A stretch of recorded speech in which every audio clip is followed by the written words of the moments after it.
Why did Jesus write in the dirt in John chapter 8?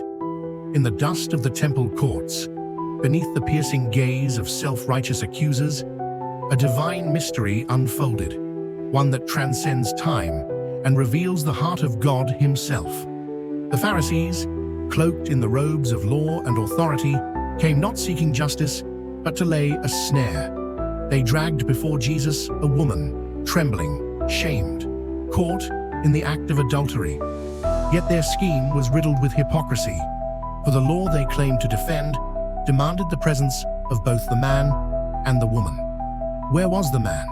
He was absent, his guilt conveniently ignored. For their intent was not righteousness, but to entangle the Son of God. But Jesus, the eternal Word made flesh, would not be trapped.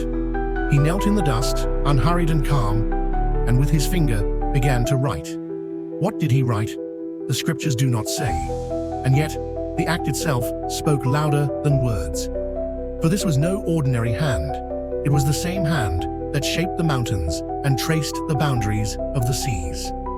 It was the finger that inscribed the commandments on stone tablets atop Mount Sinai, the hand of the very one who gave the law to Moses. By writing in the dirt, Jesus revealed his identity as the author of the law they sought to wield against him. He was not merely a teacher, nor a prophet. He was the lawgiver, the judge, the one who sees the hearts of all.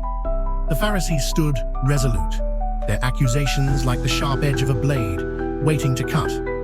Yet Jesus, rising from the dust, turned their trap upon them with a single command. Let him who is without sin among you be the first to throw a stone at her. In that moment, the weight of divine truth fell upon them. One by one, their masks of piety crumbled.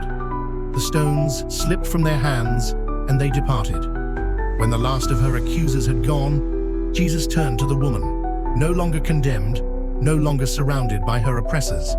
His words, spoken with the tenderness of mercy, "Neither do I condemn you. Go, and sin no more."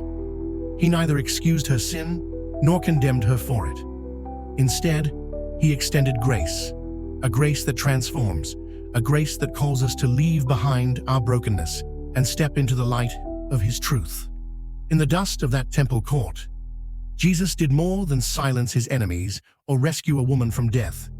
He revealed the fullness of who he is, just and merciful, righteous and compassionate, the Word of God who judges rightly and redeems completely. And for those who stand accused, for those burdened by shame, his words still hold true. The same hand that wrote the law reaches out to offer forgiveness, not to condemn, but to set us free.